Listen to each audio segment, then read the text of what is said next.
창세기 7장 1절에서 5절 말씀을 통해서 심판과 구원이라는 제목으로 하나님의 말씀 함께 나누겠습니다. 여러분, 우리가 주일날마다 이렇게 교회에 나와서 예배드릴 수 있는 것이 얼마나 큰 은혜요 축복인지 여러분 아십니까? 지난주에 기록적인 폭우가 112년 만에 그곳에 강남 지역에 비가 많이 왔다 그러죠.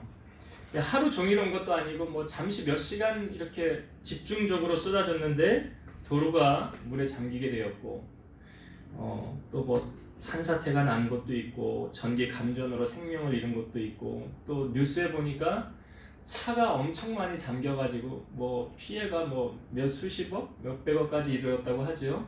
내가 잘해서 지켜지는 게 아니더라고요. 도로에 거기 갇혀 있으면 어쩔 수 없이 그런 상황을 맞게 되는 거죠.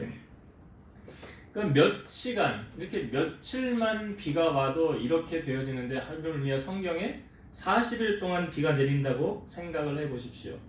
인간이 자연재해 앞에서 할 수 있는 게 뭐가 있을까요? 대피하는 것밖에 없죠. 그것을 막을 수는 없습니다. 성경에 40일 동안 비가 내리는 사건은 잘 아시지만 노아의 홍수 사건이죠. 하나님은 왜 이 땅에 물로 심판을 하셨을까요? 원인 없는 결과는 없습니다. 그러니까 어떤 원인이 제공되어졌기 때문에 하나님께서 그 땅을 40일 동안 물로 심판한 것을 우리가 볼 수 있죠. 하나님께서 처음 천지를 창조하시고 하나님의 마음을 우리에게 보여주는 부분이 있어요. 창세기 1장에 천지 창조를 하고 하나님 보셨을 때 이제 6일 동안 천지를 창조하시잖아요. 만물을 창조하시고 첫날 창조하시고 하나님이 이렇게 말씀하셨죠. 참 보기 좋았더라. 또 둘째 날 창조하시고 또 마지막 부분에 보기 좋았더라. 이렇게 여섯째 날까지 창조하시고 보기 좋았더라. 6번 말씀하시고 마지막 창세기 1장 31절이 이렇게 끝나죠.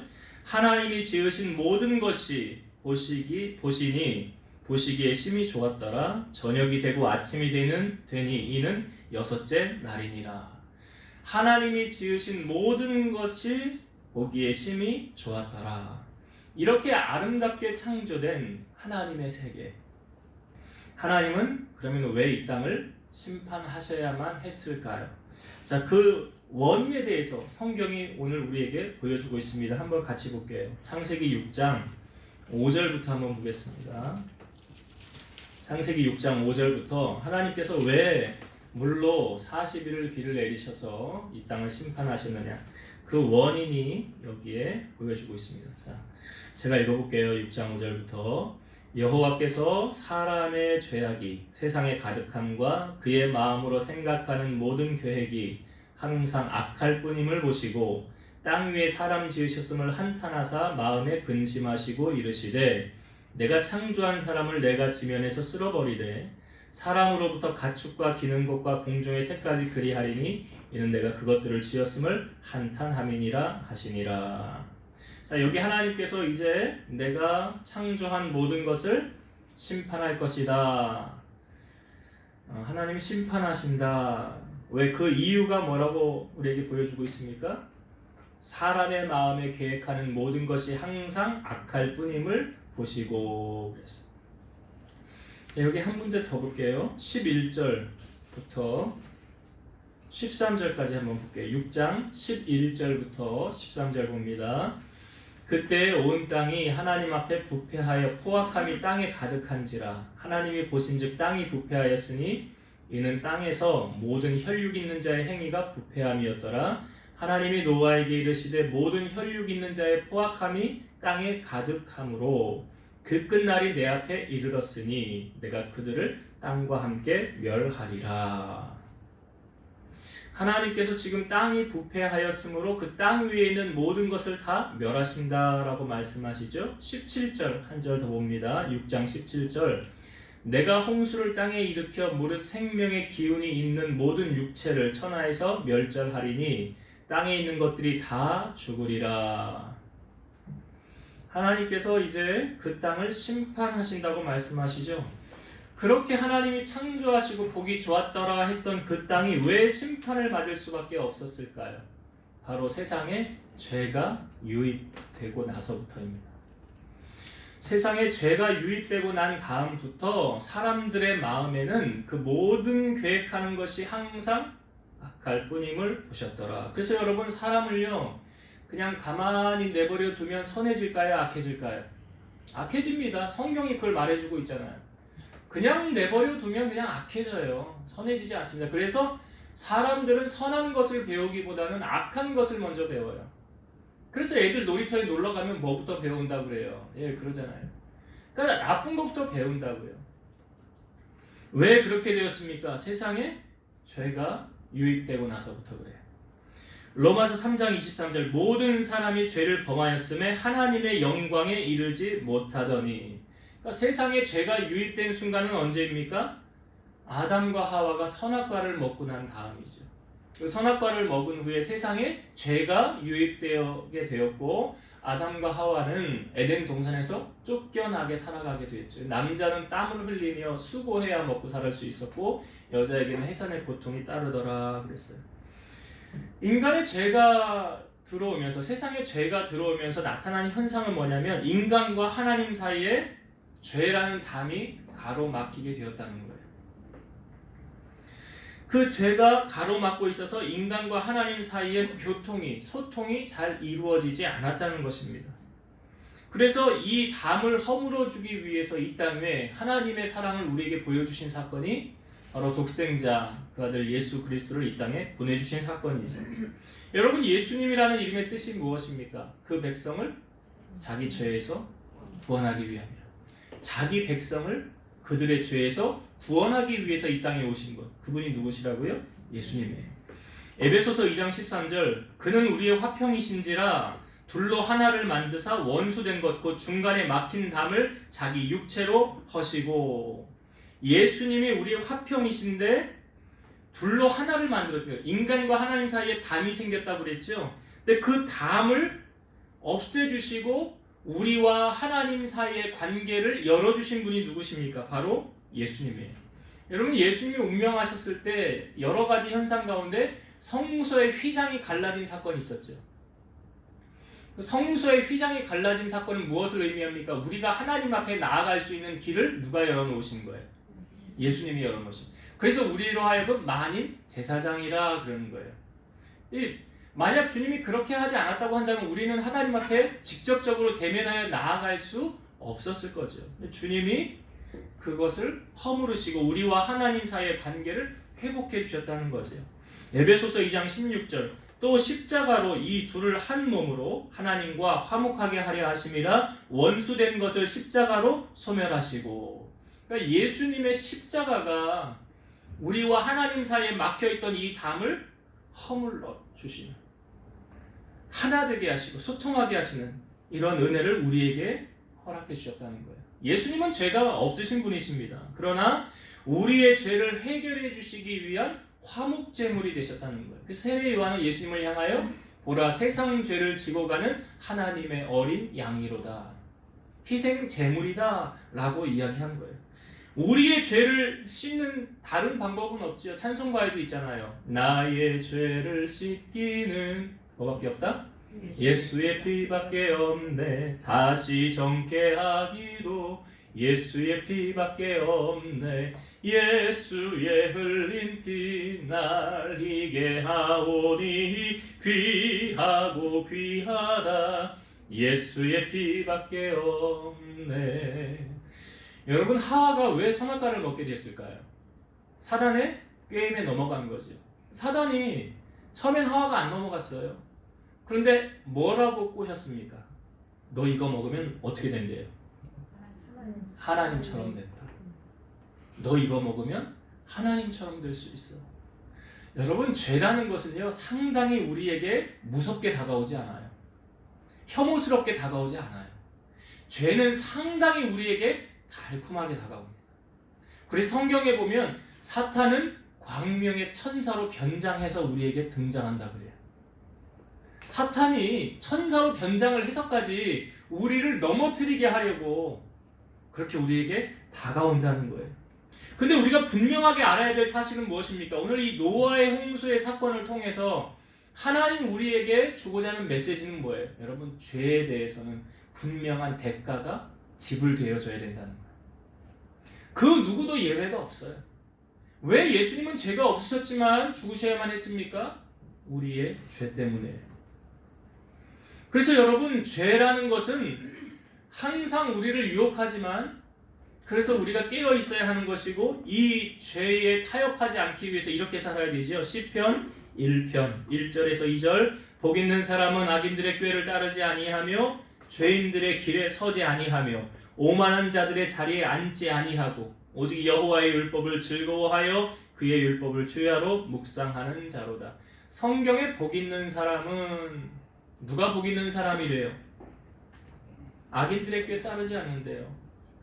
그리고 죄인들의 길에 서지 않고요. 오만한 자들의 자리에 앉지 않는 거래요. 그리고 여호와의 율법을 뭐해요? 즐거워하며 묵상하며 따라가는 자. 이 사람이 복 있는 자예요. 시편 107편 20절, 그가 그의 말씀을 보내어 그들을 고치시고 위험한 지경에서 건지시는도다. 무엇이 우리를 고치신대요? 말씀이. 그래서 심지가 견고한 자는 평강하고 평강하도록 지키신다. 심지가 견고하다는 의미는 무엇입니까? 하나님의 말씀으로 무장한 사람이에요. 무기를 갖고 있는 거죠. 영적 싸움에 성령의 검을 갖고 있는 사람이에요. 시편 119편 153절, 나의 고난을 보시고 나를 건지소서, 내가 주의 율법을 잊지 아니함이니이다. 하나님의 말씀을 묵상하고 지키는 사람은 하나님이 그 위경에서 건져주신다는 거예요. 말씀이 우리를 지탱하는 힘과 능력이 있다는 거죠. 말씀 위에 굳게 설 때 우리는 세상을 이길 수 있는 거예요. 그래서 우리가 예배 전에 찬양했죠. 굳게 서리, 영원하신 말씀 위에 굳게 서리, 굳게 서리, 그 말씀 위에 굳게 서리라. 이런 말씀을 붙잡는 사람은 승리할 수 있어요. 하와가 왜 넘어진 겁니까? 말씀을 놓쳤기 때문에 넘어진 거예요. 그래서 말씀을 우리가 붙잡고 나아가면 믿음으로 승리할 수 있고 죄에 넘어지지 않는다. 우리가 붙잡아야 될 게 무엇입니까? 하나님의 말씀을 붙잡고 살아가야 된다. 그러니까 이 죄악에 따른 결과를 하나님이 물으시잖아요. 오늘 그것에 대해서 그냥 지나치는 하나님이 아니시다라는 걸 여러분 분명히 아셔야 돼요. 그래서 우리가 항상 깨어서 말씀 위에 굳게 살아가야 된다. 자, 하나님께서 물로 이 땅을 심판하셨죠. 노아의 시대에 비가 며칠 내렸대요? 40일 동안 비가 내렸어요. 그러면 당연히 온 땅의 모든 사람은 다 죽었을 거예요. 혈육 있는 모든 것은 다 멸하게 되었더라. 성경이 그렇게 말하고 있죠. 그런데 죽지 않고 살아남은 사람이 있지 않습니까? 하나님께로부터 은혜를 받은 사람이 있었어요. 누굽니까? 잘 아시지만 노아라는 사람이죠. 자, 성경에 노아를 우리에게 어떻게 소개하고 있는지 봅시다. 창세기 6장 9절 말씀. 창세기 6장 9절 봅니다. 이것은 노아의 족본이라. 노아는 의인이요 당대의 완전한 자라. 그는 하나님과 동행하였으며. 자, 노아를 우리에게 소개하는데 세 가지로 노아를 우리에게 소개하고 있습니다. 첫째, 노아는 의인이요 그랬죠. 노아는 의인이더라. 여러분, 모든 사람이 다 죄를 범하여서, 죄를 범한 인간은 의인입니까? 죄인입니까? 죄인이죠. 사람은 다 태어날 때 다 죄를 가지고 태어난다고 그래서 하나님이 영광에 이르지 못한다. 그런데 죄인된 그 사람이 의인으로 바뀌어질 수 있는 것은 어떻게 하면 가능하죠? 예수님을 믿으면 되는 거죠. 로마서 3장 24절, 그리스도 예수 안에 있는 속량으로 말미암아 하나님의 은혜로 값없이 의롭다 하심을 얻은 자 되었느니라. 예수님의 속량, 예수님의 피 흘리신 그 사건으로 말미암아 우리가 의롭다 함을 얻게 되었다. 다시 말씀드리면 예수 그리스도의 보혈의 공로가 죄인된 우리를 의인의 신분으로 바뀌어 놓았다. 하나님의 자녀로 바꾸어 놓았다. 그래서 구원받은 하나님의 백성들을 칭할 때 하는 말이 뭐냐면 의인이다, 구별된 자라 라고 말하고 있어요. 오늘 우리가 읽은 본문에 잘 보세요. 7장 1절 말씀 한번 다시 보겠습니다. 창세기 7장 1절, 여호와께서 노아에게 이르시되 너와 내 온 집은 방주로 들어가라. 이 세대에서 내가 내 앞에 의로움을 내가 보았음이니라. 그러니까 노아에게 하나님이 말씀하신 거죠. 너의 의로움을 내가 보았음이라. 너의 의로움을 내가 보았다. 그러니까 하나님께서 노아를 향하여 의인이다 라고 칭하시는 거예요.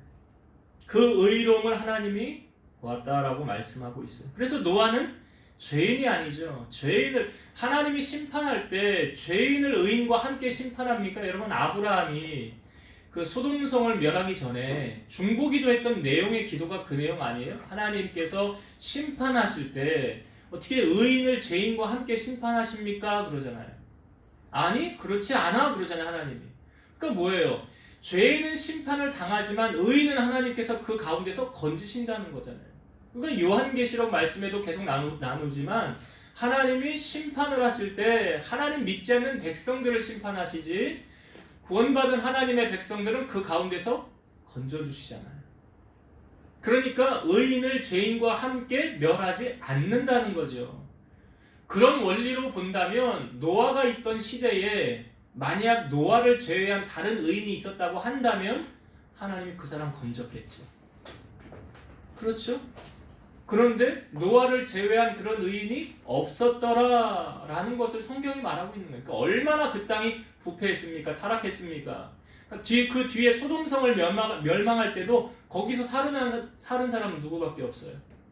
롯과 그럼 뭐 롯의 아내 두 딸을 구하려고 했지만 롯의 아내는 뒤를 돌아봄으로 소금 기둥 됐고 롯과 두 딸만 건짐을 받았잖아요. 그러니까 그 땅에 의인이 있었다는 거예요, 없었다는 거예요? 없었다는 거예요. 여러분, 하나님께서 지금 이 땅을 죄악으로 말미암아 충분히 심판하실 수 있지만 심판을 지금 보류하고 계시는 거죠. 왜? 누구 때문에요? 믿는 자들 때문에. 그래서 뭐라고 그래 예수님이 그 어떤 그 사단이 가라지를 뿌리고 갔는데 그 가라지를 뽑을까요? 그랬더니 뭐라고 그래? 뽑지 말아라. 괜히 가라지 뽑다가 곡식까지 뽑을까? 알곡까지 뽑을까? 염려되노라. 나중에 추수 때에 다 모아가지고 알곡은 모아 곡간에 쭉정이는 꺼지지 않는 불에 태우시리라. 그 나중에 그게 언제예요? 주님이 오시면, 주님이 재림하시면, 그때 이제 의인과 악인, 알곡과 쭉정이, 양과 염소, 그때 다 갈리는 거예요. 그제서야 끝이 오는 거예요. 그러니까 하나님께서 분명히 의인들은 건지신다. 위경에서 건지신다. 그 다음 노아를 두 번째로 소개할 때 당대의 완전한 자라 라고 소개하고 있어요. 당대의 완전한 자라. 여러분, 세상에 완벽한 사람이 있습니까? 없습니까? 완벽한 사람 보셨어요? 예수님 말고 없지 않을까요? 그럼 여기서 말하는 당대의 완전한 자라라는 의미는 뭘까요? 무엇을 보고 당대에 완전했다라고 말할까요? 여러분, 제가 앞부분에 힌트를 드렸어요. 노아의 시대에는 의인이 있었어요? 없었어요? 만약 있었다고 한다면 방주에서 건짐을 받았을 거예요. 그거 없었다는 거예요. 그러면 그 온 땅에 죄악이 얼마나 많았을까요? 죄악이 넘치고 난무하는 시대였겠죠. 자, 그럼 죄악이 많은 그 시대 속에서 죄 짓지 않고 믿음 지키기가 쉬워요, 어려워요? 나가면 죄질거리인데? 나가면 죄. 그 풍성한 대기. 여러분, 이 죄가요 상당히 우리를 달콤하게 유혹한다고 그랬잖아요. 그러니까 노아의 시대에는 쉽게 죄와 타협하면서 살아갈 수 있는 그런 죄악이 넘쳐나는 시대다.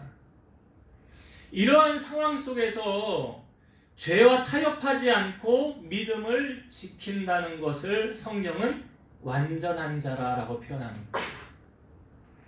이 죄악이 넘쳐나는 시대 속에 그 죄악과 타협하지 아니하고 믿음을 순수하게 지키며 말씀 따라 살려고 하는 그 사람을 성경은 뭐라고 말합니까? 완전한 자라.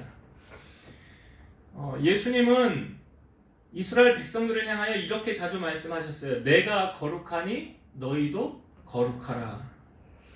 하나님은 공의의 하나님이세요. 심은 대로 거두게 하시는 하나님이세요. 죄와 타협하며 세상의 쾌락을 쫓아 살던 사람들은 다 물의 심판을 받았어요.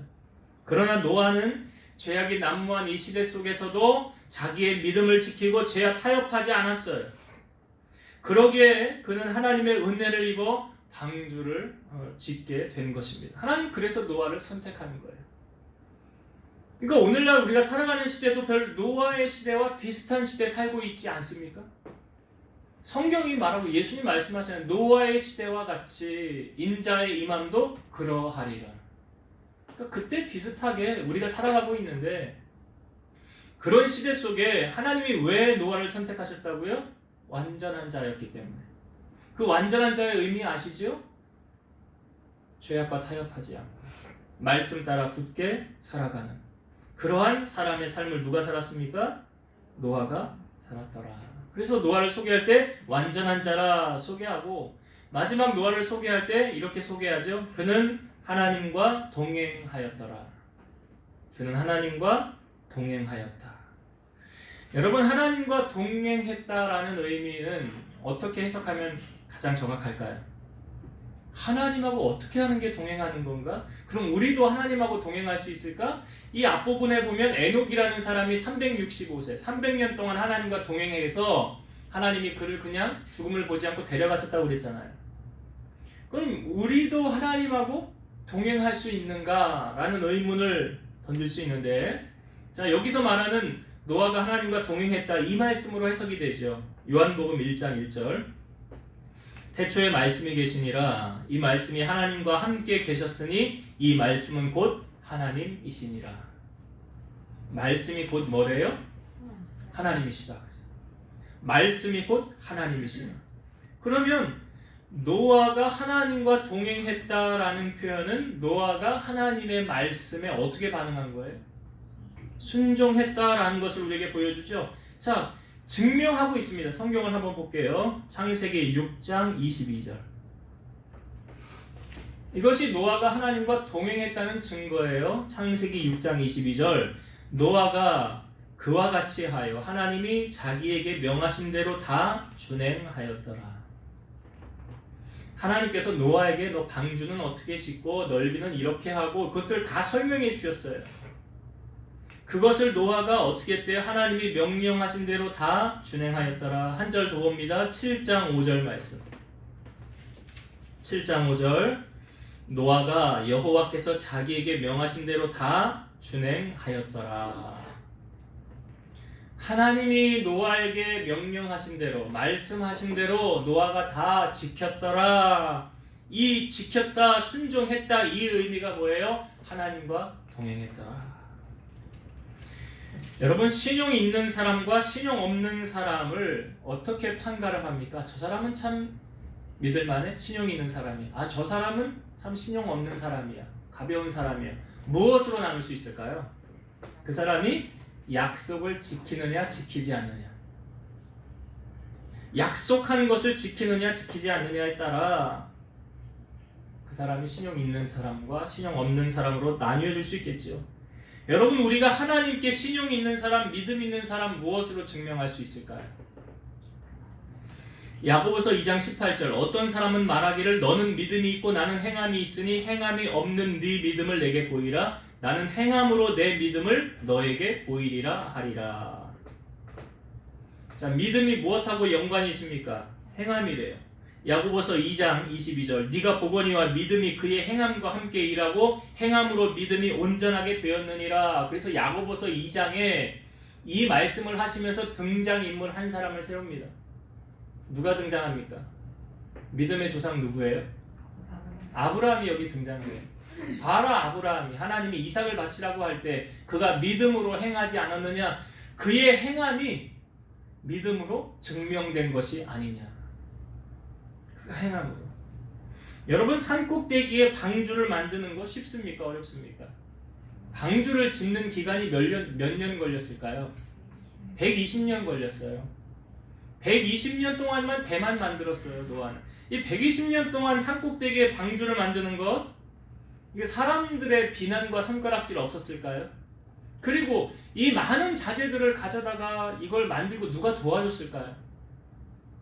미국에 보니까 미국의 노아의 방주와 똑같이 만든 방주를 재현한 게 캔사스주에, 거기에 한 5년인가 6년 전에 만들었다고 그러더라고요. 그래서 이걸 이제 입장료를 받고 사람들이 와서 그곳에 있는 그 모든 것들을 이렇게 아마 유튜브나 이렇게 검색을 하면 아마 보실 수 있을 거예요. 그게 있더라고요. 똑같이 만들어 놓은 방주가. 이 노아가 이 방주 만들기 쉽지 않았을 거예요. 그러나 오늘 성경은 우리에게 노아가 어떠한 사람이라 라는 것을 보여줘요. 여호와께서 그에게 명령하신 모든 것을 다 준행하였더라. 여러분, 혹시 우리는 하나님의 말씀에 선택적이지는 않습니까? 이거는 내가 지킬 수 있을 것 같아. 이건 순종할 만해. 근데 저거는 좀 어렵겠는데. 노아는 그러지 않았어요. 자기에게 명령하신 모든 것을 다 준행하였더라. 그래서 여러분, 신앙을 지키며 믿음대로 말씀대로 사는 것이 그렇게 쉽지만은 않다라는 것. 내 자신과의 싸움이다. 나를 쳐서 복종하는 싸움이다. 그런데 그것을 노아는 실행했더라. 하나님이 그것을 인정해 주셨다는 사실이에요.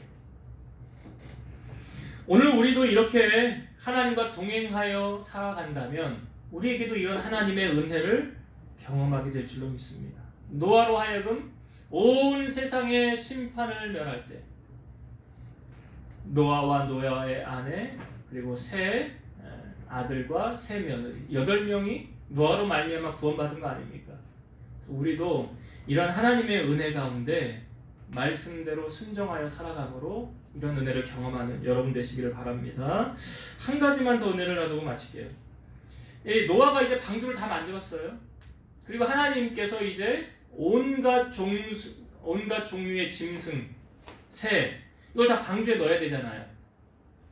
여러분, 지금 우리가 보고 있는 모든 동물들은 다 이 노아의 방주에서 살아남은 동물들의 후손들이에요.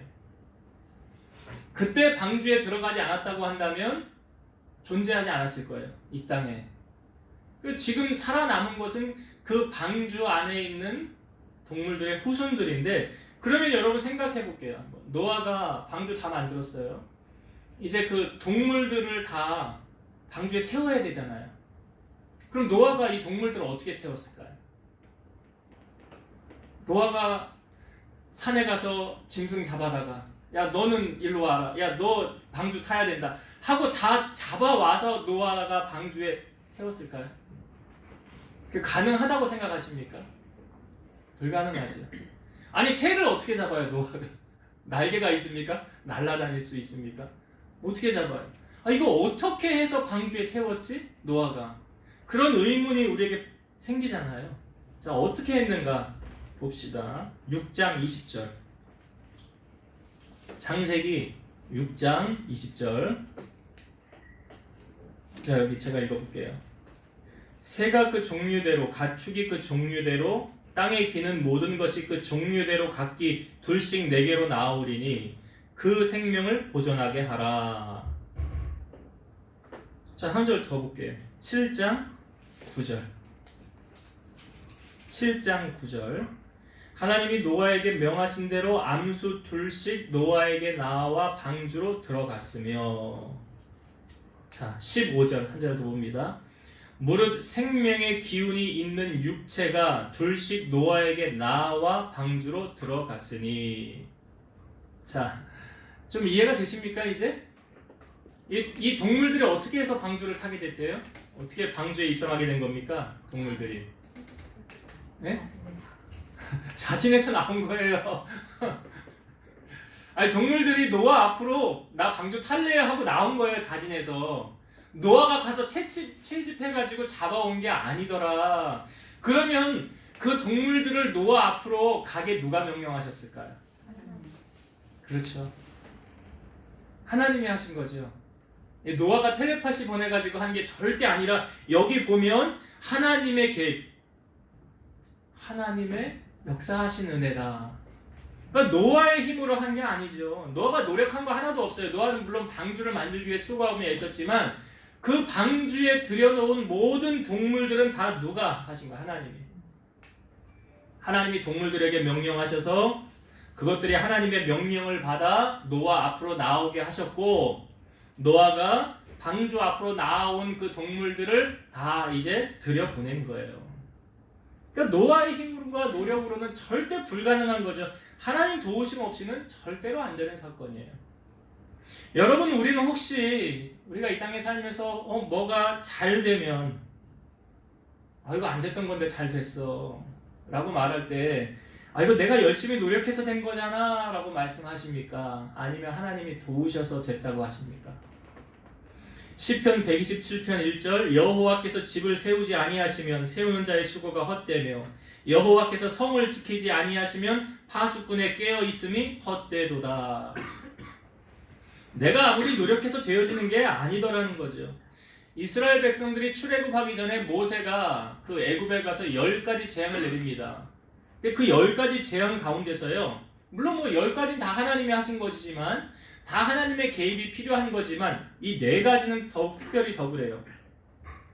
피, 개구리, 두 번째 개구리 재앙과 이 재앙, 그 다음에 피, 개구리, 이, 파리도 그렇죠.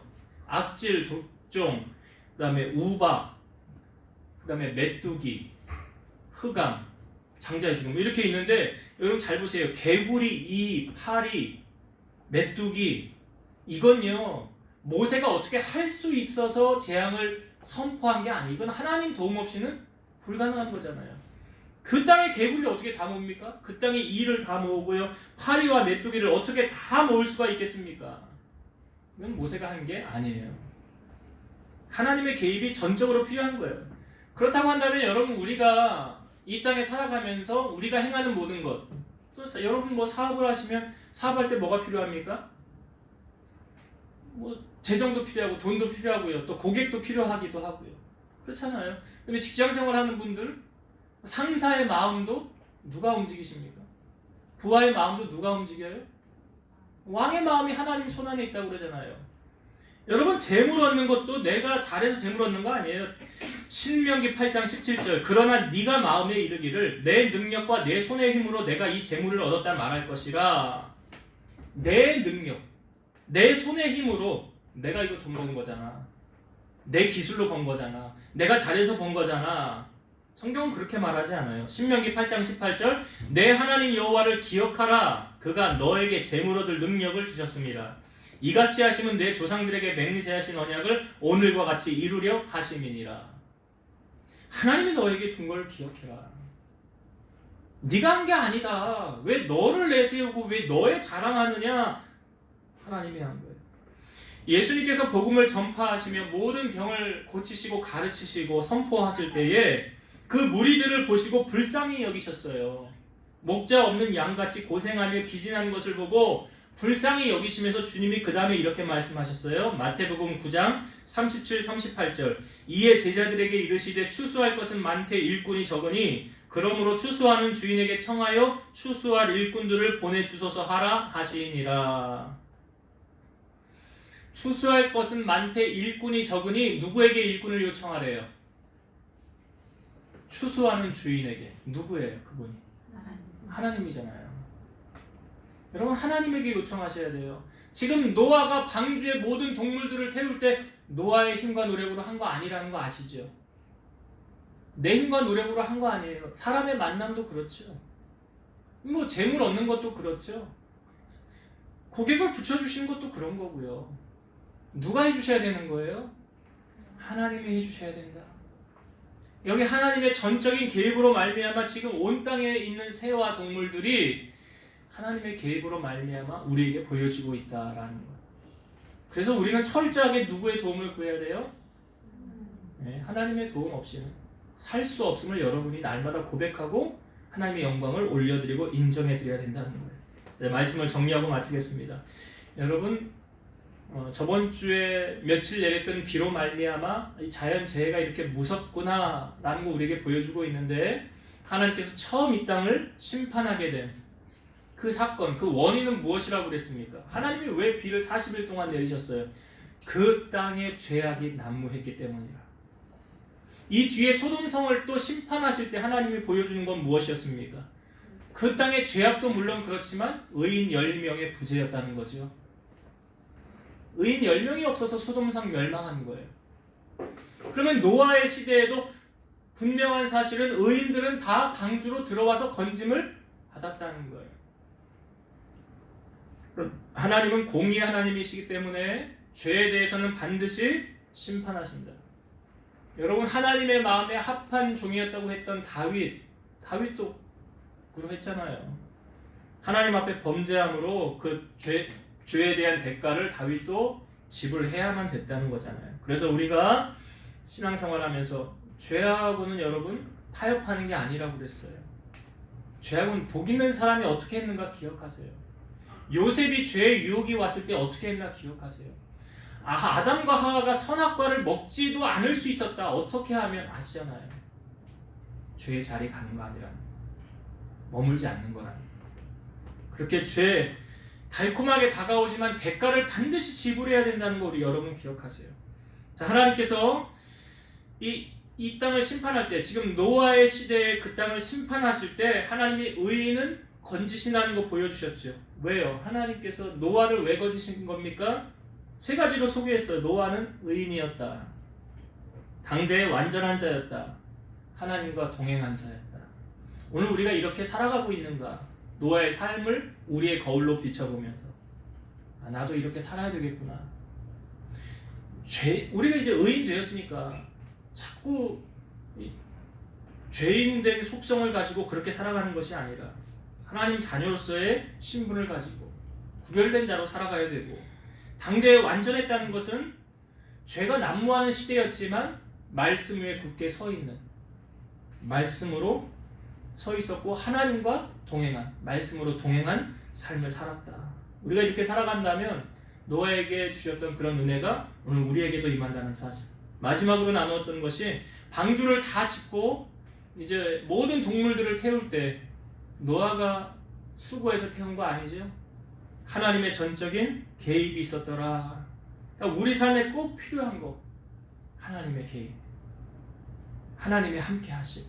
임마누엘의 하나님이 우리와 함께 하신다면 정말 놀라운 하나님의 은혜와 기적을 우리는 맛보는 주인공이 될 줄로 믿습니다. 그러한 성도님들 되시기를 주의 이름으로 축원드립니다. 기도하시겠습니다. 살아 역사하신 하나님 감사합니다. 하나님께서 만드신 천지 만물이 처음 보시기 좋았더라 말씀하였지만 그 땅에 죄가 유입되면서 하나님께서 그 온 땅이 부패함으로 그 사람이 생각하는 모든 것이 악할 뿐임을 보시고 그 땅을 물로 심판하셨습니다.